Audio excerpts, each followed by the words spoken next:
राज्यपाल हरिभाऊ बागड़े से सीएम भजनलाल शर्मा और जेपी नड्डा की शिष्टाचार भेंट। राजभवन में राज्य हित पर हुई चर्चा। अहिल्याबाई होलकर की 300वीं जयंती पर महिला सशक्तिकरण सम्मेलन आयोजित। सम्मेलन में सीएम और जेपी नड्डा हुए शामिल। बीजेपी के राष्ट्रीय अध्यक्ष जेपी नड्डा ने सीएम भजनलाल शर्मा को लेकर दिया बयान। कहा, भजनलाल शर्मा विचारधारा के सच्चे नेता। शासन सचिव कृषि एवं उद्यानिकी सम्मान विशाल का टोंक दौरा।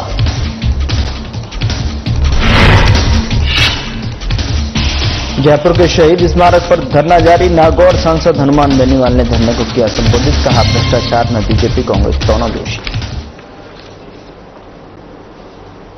नमस्कार, मैं हूं आपके साथ गौरव राजेंद्र। बुलेटिन की शुरुआत करते हैं। राज्यपाल हरिभाऊ बागड़े से शनिवार को राजभवन में मुख्यमंत्री भजनलाल शर्मा और राज्यसभा सांसद जेपी नड्डा ने शिष्टाचार भेंट की।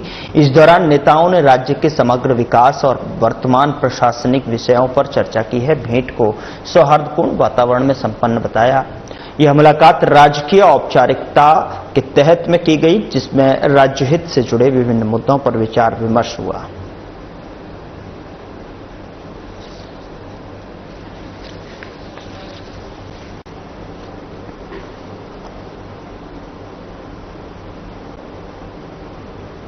राजस्थान इंटरनेशनल सेंटर में लोक माता देवी अहिल्याबाई होलकर की 300वीं जयंती पर आयोजित महिला सशक्तिकरण को लेकर महासम्मेलन में केंद्रीय स्वास्थ्य मंत्री जेपी नड्डा और मुख्यमंत्री भजनलाल शर्मा ने हिस्सा लिया। जेपी नड्डा ने बताया कि PM Ayushman Bharat health infrastructure mission के तहत में राजस्थान को 3000 करोड़ रुपए मिलेंगे। साथ ही देश भर में 63 करोड़ लोगों को 5 लाख रुपए तक का स्वास्थ्य बीमा दिया जा रहा है। मुख्यमंत्री ने बताया कि लखपति दीदी योजना से 7.80 लाख महिलाएं लाभान्वित हुई हैं। कार्यक्रम में 1800 महिलाओं को ऋण, 32,000 से अधिक बालिकाओं को लाड़ो प्रोत्साहन योजना के तहत 11 करोड़ रुपए की राशि और 2000 छात्राओं को स्कूटी वितरित की गई। इस मौके पर गर्भ की पाठशाला योजना और स्वास्थ्य नारी चेतना अभियान का शुभारंभ किया गया। बता दें कि कार्यक्रम में कई केंद्रीय मंत्री, जनप्रतिनिधि, अधिकारी और बड़ी संख्या में आमजन उपस्थित रहे।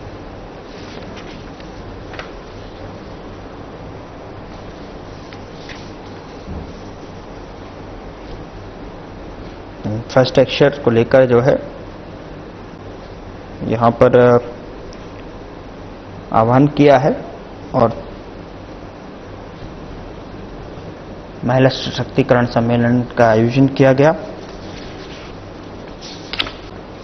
300वीं जयंती पर अहिल्याबाई होलकर की और यहां जयंती पर महिला सशक्तिकरण सम्मेलन का आयोजन।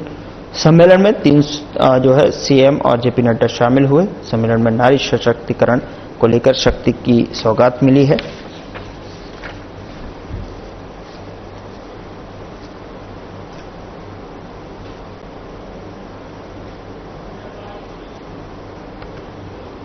बीजेपी के राष्ट्रीय अध्यक्ष जेपी नड्डा ने सीएम भजनलाल शर्मा को लेकर बड़ा बयान दिया। उन्होंने कहा कि भजनलाल शर्मा विचारधारा के सच्चे सिपाही हैं और जो दिन रात प्रधानमंत्री नरेंद्र मोदी के विजन को जन जन तक पहुंचा रहे हैं। ऐसे समर्पित कार्यकर्ता को मुख्यमंत्री की कुर्सी दी गई। जेपी नड्डा ने पूर्ववर्ती सरकारों पर तीखा हमला बोलते हुए कहा कि पहले की सरकारें किस सोच से चलती थीं, वह सबके सामने है। उन्होंने कहा कि दिन और रात का फर्क हो तो दिन को पसंद करना चाहिए, यही हमारी और उनकी सरकार में अंतर है। जेपी नड्डा ने विपक्ष पर तंज कसते हुए कहा कि उनकी सरकार जनसेवा के लिए काम करती है, न कि स्वार्थ के लिए। उन्होंने बीजेपी सरकार की सफलता और जनहित के कामों को लेकर जनता का आभार जताया है। आगे भी विकास कार्यों को जारी रखने का संकल्प व्यक्त किया गया है।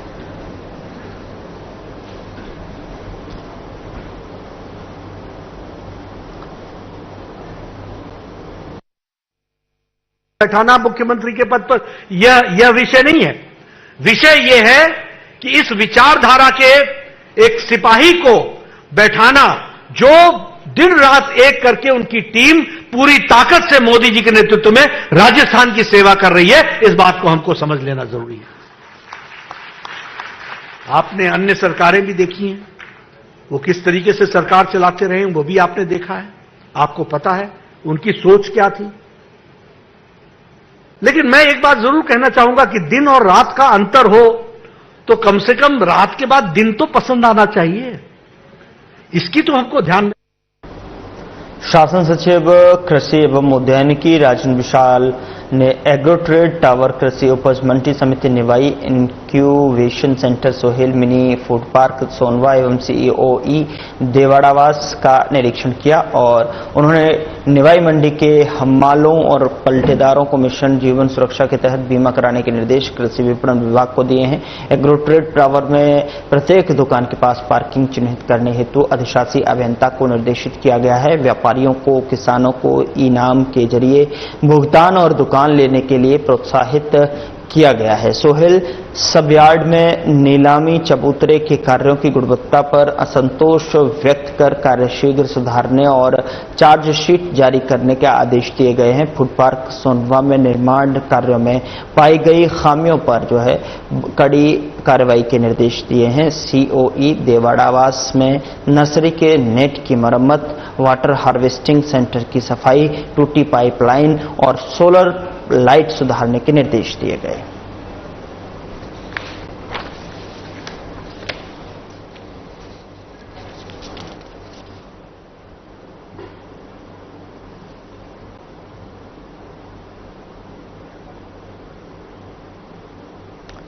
राष्ट्रीय लोकतांत्रिक पार्टी के अध्यक्ष एवं नागौर सांसद हनुमान बेनीवाल ने शहीद स्मारक पर चल रहे धरने में प्रदेश के मेहनतकश युवाओं को हितों की लड़ाई लड़ने का भरोसा दिलाया है। उन्होंने कहा कि पेपर लीक मामले को लेकर मजबूती से संघर्ष करना होगा ताकि व्यवस्था में सुधार हो और अन्यथा आने वाली पीढ़ी हमें माफ नहीं करेंगी। बेनीवाल ने राजस्थान लोक सेवा आयोग, कर्मचारी चयन बोर्ड और माध्यमिक शिक्षा बोर्ड में भ्रष्टाचार उजागर होने पर दोनों मुख्य राजनीतिक दल बीजेपी और कांग्रेस को जिम्मेवार ठहराया है। साथ ही आपको बता दें कि उन्होंने कहा कि यह कोई राजनीतिक मुद्दा नहीं है बल्कि प्रदेश के युवाओं के भविष्य से जुड़ा हुआ मामला है। सांसद ने राजस्थान लोक सेवा आयोग के पुनर्गठन और पुलिस उप निरीक्षक भर्ती को रद्द करने की मांग उठाई है। साथ ही उन्होंने युवाओं से एकजुट होकर इस लड़ाई को आगे बढ़ाने का आह्वान किया है।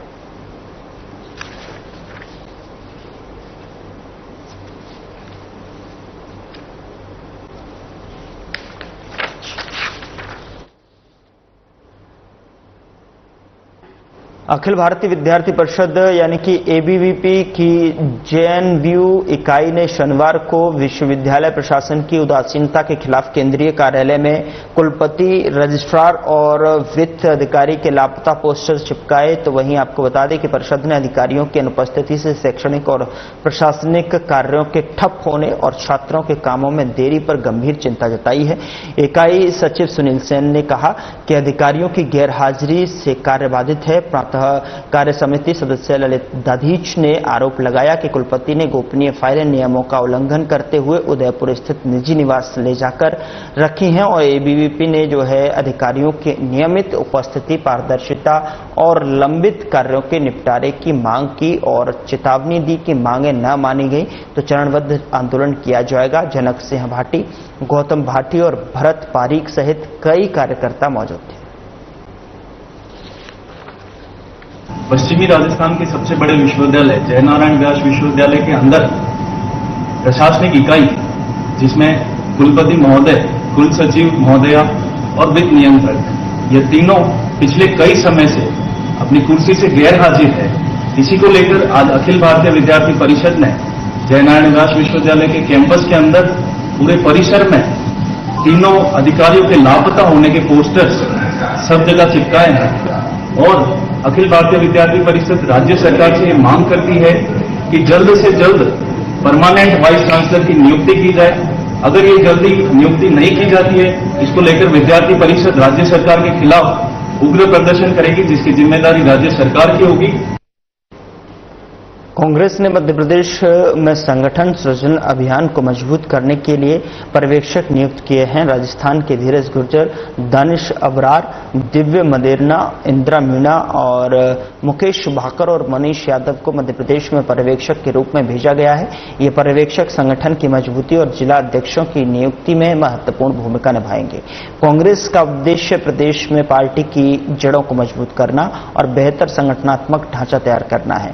पर्यवेक्षकों की नियुक्ति से मध्य प्रदेश में पार्टी कार्यकर्ताओं का समन्वय और विकास बेहतर होगा।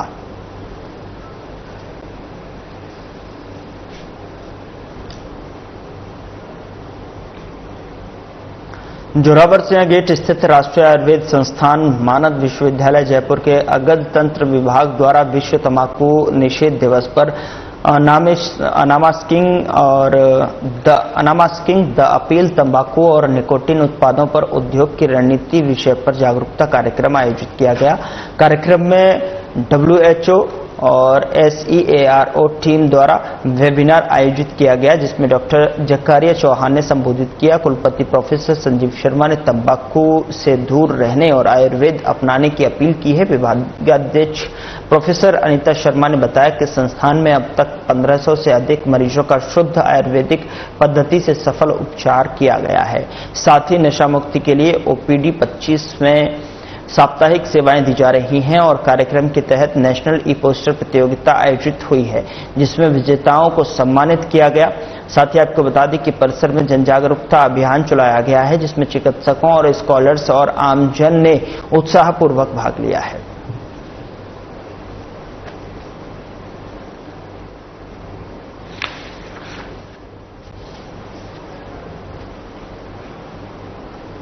जिला कलेक्ट्रेट सभागार में सोमवार को जिला कलेक्टर डॉक्टर जितेंद्र कुमार सोनी की अध्यक्षता में जिला स्वास्थ्य समिति की बैठक आयोजित हुई है। और आपको बता दें कि बैठक में टीबी मुक्त ग्राम पंचायत अभियान, निक्षय पोर्टल पर मरीजों के खाते खुलवाने, निक्षय मित्रों की संख्या बढ़ाने और लाड़ो प्रोत्साहन योजना की किस्तों का समय पर भुगतान सुनिश्चित करने के निर्देश दिए गए हैं।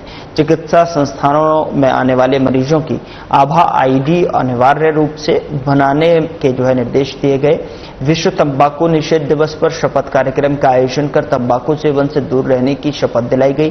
कतारों से मुक्ति और आभा अपनाओ अभियान के अंतर्गत अस्पतालों में QR कोड युक्त स्टडी और बैनर लगाने के लिए निर्देश दिए गए हैं। बैठक में ANC, PNC और MNDY और MNGY, टीकाकरण राजश्री, JSY और RBASK सहित कई योजनाओं की प्रगति की समीक्षा की गई है। बैठक में जिला और ब्लॉक स्तरीय अधिकारी मौजूद रहे।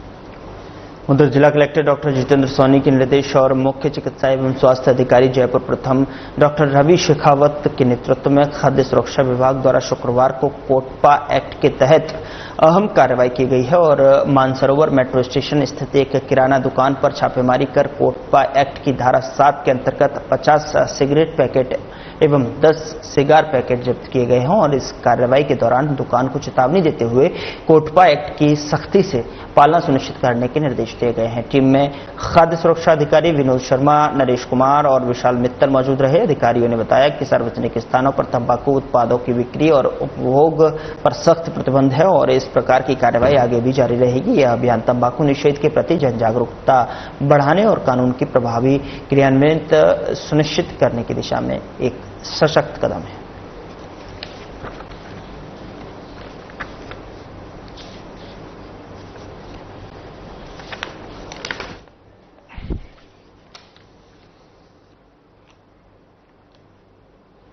उधर जिला प्रशासन एवं नागरिक सुरक्षा विभाग द्वारा जिले में 2 स्थानों हनुमानगढ़ टाउन बस स्टैंड और टिब्बी के मसीतावाली हेड पर ऑपरेशन शील्ड मॉक ड्रिल का आयोजन किया गया। विस्फोटक सामग्री और एयर स्ट्राइक की सूचना पर फायर ब्रिगेड, पुलिस, चिकित्सा, होमगार्ड, सिविल डिफेंस और SDRF की टीमें तुरंत घटनास्थल पर पहुंची और 20 घायल व्यक्तियों को प्राथमिक उपचार के बाद जिला अस्पताल पहुंचाया गया। जिला कलेक्टर कानाराम और पुलिस अधीक्षक हरिशंकर भी मॉक ड्रिल स्थल पर मौजूद रहे। उन्होंने अस्पताल की वर्न यूनिट, ट्रॉमा सेंटर और आपातकालीन कक्ष का निरीक्षण किया। दूसरी मॉक ड्रिल टिब्बी में धमाके और डूबने की सूचना पर हुई, जिसमें रेस्क्यू टीम ने सफल बचाव कार्य किया और इस दौरान SDM Satyanarayan Suthar, additional SP Neelam Chaudhary सहित अन्य अधिकारी मौजूद थे। जिला कलेक्टर ने कहा कि यह अभ्यास आपदा प्रबंधन में विभागों की तत्परता और समन्वय का परीक्षण था। आज ऑपरेशन शील्ड के तहत हनुमानगढ़ जिले में 2 जगह मॉक ड्रिल की गई, जिसमें टाउन बस स्टैंड और टीबी में मसीतावली हेड पे, और इसमें 20 कैजुअलिटीज़ को किस तरह से रेस्क्यू किया जा सकता है, इसकी पूरी एक्सरसाइज कंडक्ट की गई। उसमें विभिन्न विभागों द्वारा कोऑर्डिनेटेड अप्रोच रखते हुए इमीडिएटली मौके पे आए और सभी को रेस्क्यू किया गया, चाहे फायर टीम हो, चाहे मेडिकल टीम हो, पुलिस टीम हो, एवरीवन वाज देयर। अब जो रेस्पॉन्स टाइम रहा है इसको हम लोग एनालिसिस करेंगे, कहीं कोई गैप है तो इसको और स्टडी करेंगे। और सभी टीम का अभी तक जो प्राइमा फेसी फीडबैक है बहुत अच्छा रहा, और अभी जितने भी कैजुअलिटीज़ दर्शाई गई उन सबको हॉस्पिटलाइज कर दिया। जिस तरह से आज लोगों ने जिस तरह से समाज सेवकों को और जो कई संगठनों को आपने शामिल किया है, आम लोगों को किस तरह से इस तरह की अगर कोई घटना होती है तो आम लोग किस तरह से शामिल हो, उसको लेकर सब प्रशासन क्या कुछ पहल करेगा? विशेष तौर पर जब ऑपरेशन सिंदूर चला था तब देखा होगा हमने हर वार्ड लेवल पे और ग्राम पंचायत लेवल पर नागरिक सुरक्षा समितियां गठित की थी। इसका पर्पज़ यही है कि अगर ऐसी कोई स्थिति बनती है तो इमीडिएटली ये जो सुरक्षा समितियां है आम लोगों तक कम्युनिकेट करें, और एयर रेड के समय किस तरह की सावधानियां रखनी है, बचाव के लिए क्या प्रिकॉशंस अप्लाई करना है, और कहीं अगर कोई घटना हो जाती है तो रेस्क्यू और रिलीफ मेजर कितने इमीडिएटली किए जा सकते हैं, इसको लेकर बहुत अच्छे से हम लोगों ने ट्रेनिंग भी कराई है। और अभी भी मेरा जिलेवासियों से आग्रह रहेगा कि ऑपरेशन सिंदूर जारी है, हमें ये सारी जो ट्रेनिंग है, प्रशिक्षण से है, इनको बहुत सावचेती के साथ में लेना है। अभी आज शाम को एक ब्लैकआउट की और जो है मॉक ड्रिल होगी, जिन स्थानों पे वो मॉक ड्रिल होगी वहाँ पे निवासियों से विशेष तौर पे मेरा आग्रह है कि जब सायरन बजे आप अपने घर की लाइट ऑफ रखें, 15 मिनट के लिए कंप्लीट ब्लैकआउट की इस कार्रवाई में जो है प्रशासन को पहुँचे होते हैं। जो इस तरह की एक्सरसाइज के दौरान जो छोटे छोटे गैप्स होते हैं उनके इम्प्रूवमेंट में कितना सहयोग मिलेगा सर इस एक्सरसाइज से? डेफिनेटली मिलेगा। पिछली बार जैसे कुछ जगह एम्बुलेंस लेट पहुंची थी, आज फीडबैक दिया कि सबसे पहले एम्बुलेंस पहुंची है, तो डेफिनेटली जो ऑब्जर्वेशंस आए हैं उनके कंसर्न ऑफिशियल को सेंसिटाइज भी कर रहे हैं, ट्रेनिंग भी कर रहे हैं, और प्रयास अच्छा है कि इससे लोगों को, आमजन को, और हमारे जो नागरिक से जुड़े एजेंसी है, स्काउट, एनसीसी, होमगार्ड्स, नागरिक सेवक, वो सारे अब इससे वेल ट्रेंड हो रहे हैं। पुलिस की तरफ से इसमें 2 व्यवस्थाएं थी, एक तो एरिया का कॉर्डन करना, तो मैंने जैसे कलेक्टर साहब ने हम लोगों ने एंट्री की तो अच्छे से इन्होंने कॉर्डन कर रखा था, और दूसरा रेस्क्यू और जो टीमें हैं उनमें सहयोग देना और यहाँ सुरक्षा व्यवस्था बना के रखना। ये हमारे जो अधिकारियों का रिस्पांस टाइम है वो अभी हमारे जो डीएसपी इंचार्ज है उन्होंने नोट कर रखा है, एक बार एनालिसिस करेंगे और जो भी गैप होंगे इसको पूर्ति करने का प्रयास करेंगे। सर, रूटीन प्रोसेस से पुलिस को और ज़्यादा बेहतर रिस्पांस टाइम रिकवर करने में किस तरह का मदद मिलेगी? बिल्कुल, इस तरह की एक्सरसाइज से जल्दी ही रिस्पांस टाइम सुधारेगा। हमारी जो टीमें हैं, मैं देख रहा हूँ यहाँ पर हमारे सारे अधिकारी, जो कंसर्न लोकल अधिकारी है, एसएचओ, वो टाइमली पहुँच गए, और कभी कभार इस तरह के क्राइम सीन भी बड़े हद से हो जाते हैं, तो उस टाइम भी रेस्पॉन्स टीम में ये जो एक्सरसाइज है वो हेल्प करेगी। जयपुर डिस्कॉम की प्रबंध निदेशक और चेयरमैन आरती डोगरा ने सभी विद्युत उपभोक्ताओं को बेहतर सेवाएं देने के लिए फील्ड अभियंताओं को सख्त निर्देश दिए हैं। उन्होंने नए कनेक्शन जारी करने और डिफेक्टिव मीटर और ट्रांसफार्मर शीघ्र बदलने और निर्बाध विद्युत आपूर्ति सुनिश्चित करने पर जोर दिया गया है। विद्युत भवन में आयोजित वरिष्ठ अधिकारियों की बैठक में उन्होंने लंबित कनेक्शनों को जल्द निपटाने और जून माह में ईवी चार्जिंग कनेक्शन जारी करने के निर्देश दिए हैं। 33 केवी और 11 केवी फीडर्स की ट्रिपिंग समस्या को लेकर जो है तकनीकी सुधार पर निर्बाध बिजली देने और 50,000 रुपए से अधिक बकाया वसूली प्राथमिकता देने को कहा है। और साथ ही आपको बता दें कि आरडीएसएस योजना के तहत चल रहे कार्यों की समीक्षा कर कार्यों को शीघ्र पूरा करने और योजना के तहत नए सब स्टेशन और फीडर्स का निर्माण तेज करने के निर्देश दिए गए हैं। बैठक में सभी मुख्य अभियंता और वरिष्ठ अधिकारी मौजूद थे।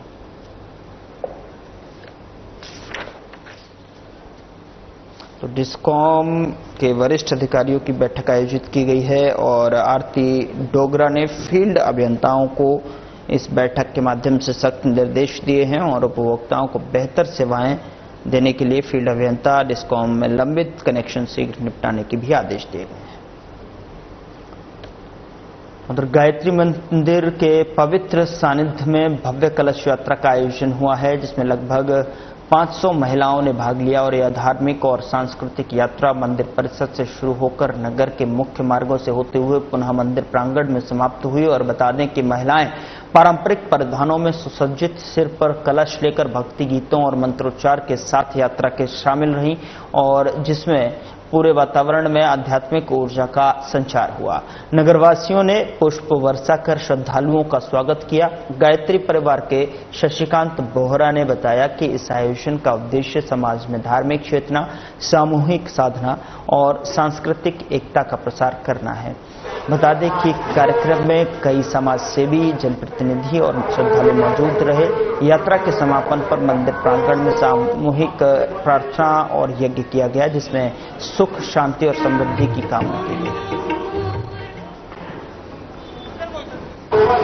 शताब्दी वर्ष जो गायत्री परिवार की स्थापना जो अयोध्या में की कनखल में, वो कि आज शताब्दी वर्ष चल रहा है। ये तो संपूर्ण भारत में इस प्रकार के 300 रथ घर घर ज्योति लेकर के पहुंच रहे हैं। उसी उपलक्ष्य में हरिद्वार से आई हुई यात्रा, हमारी जौली यात्रा, यह माता बहनें मानसूर की एकत्रित हुई, सब कलश पूजन हुआ। उसके बाद गायत्री मंत्र के साथ ये रथ बैंड बाजों के साथ मैन बाजार होते हुए, शर्मा मेडिकल होते हुए, बैंक होते हुए, जंगाल चौक होते हुए, मैन बाजार होते हुए और नारायणपुर रोड होते हुए और वापस पुनः गायत्री मंदिर में पहुंचा है। और यहाँ माता बहनों को किस की तलाशी ली गई तो उसमें 46 किलो डोडा पोस्त बरामद हुआ है। पुलिस में जो है डोडा पोस्त बरामद करते हुए कार को जब्त किया है और फिलहाल मौके से फरार आरोपी की तलाश की जा रही है।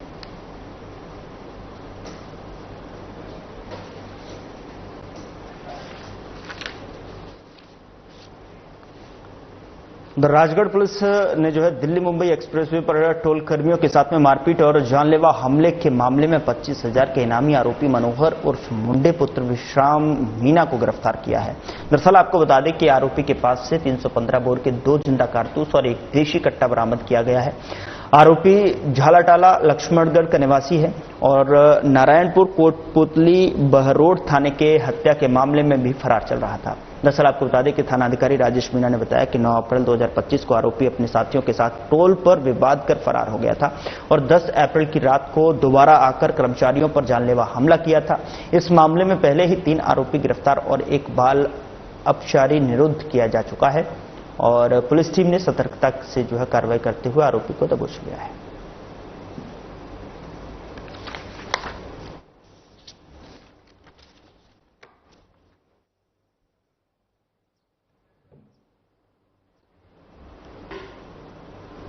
ऑपरेशन सिंदूर की सफलता के सम्मान में शुक्रवार को सरदार शहर में ताल मैदान के गढ़गौर घाट से गांधी चौक तक भव्य तिरंगा यात्रा निकाली गई। यात्रा में सजे धजे ऊंट, घोड़े, बैंड बाजे, डीजे और एनसीसी स्काउट्स और पूर्व सैनिक के साथ में एनसीजी कमांडो संजय सारण, मां भारती और आतंकी हमले की झांकियां आकर्षण का केंद्र रही हैं। साथ ही आपको बता दें कि सैकड़ों युवाओं ने तिरंगा लहराते हुए भारत माता की जय के नारे लगाए, जबकि शहरवासियों ने पुष्प वर्षा कर यात्रा का स्वागत किया। शिक्षक संपत झांकीड द्वारा ब्रह्मोस मिसाइल की झांकी प्रस्तुत की गई। इसके बाद एक शाम शहीदों के नाम कार्यक्रम के शहीद सैनिकों को श्रद्धांजलि दी गई। ऑर्केस्ट्रा और देशभक्ति गीतों ने माहौल को देश प्रेम से सराबोर कर दिया। पूर्व मंत्री राजकुमार रेणवा ने कहा कि ऑपरेशन सिंदूर भारत की सैन्य शक्ति का प्रतीक है और यदि पाकिस्तान ने दुस्साहस किया तो ऑपरेशन जारी रहेगा।